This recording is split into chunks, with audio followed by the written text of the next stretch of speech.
আরাফাত বন্ধু, কালকে রাতে কইছিলি রে? কেন, আমি বাসায় ঘুমাইছিলাম। না না, তুই তো বাসায় ছিলি না। আমি বাসায় যাই দেখে আইছি তুই বাসায় নাই। তোর আম্মুরেও বলছি, তোর আম্মু বলছে বাসায় আসে না এখনো। আরে বন্ধু, কালকে এই মেলা হয়েছিল না, ওই মেলা থেকে আমি আস্তে আস্তে জঙ্গল হারাই গেছিলাম। এই জন্য আমি বাসায় আসতে পারি নাই। তুই জঙ্গলে হারাইছিলি না কোনো মেয়ের ছায়ার তলে গেছিলি? আরে না, তুই এগুলা কি বলিস? আর আমি কি ওরকম করতে পারি? আমি তো সব জানি রে, আমার কাছে কিছু লুকাস না, বুঝছিস?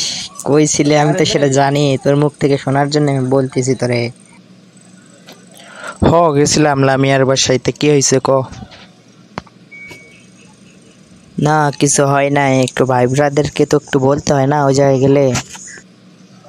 হ্যাঁ বন্ধু, ঠিক কথাই বলছে। সেবার থেকে গেলে বলে যাব তোদেরকে।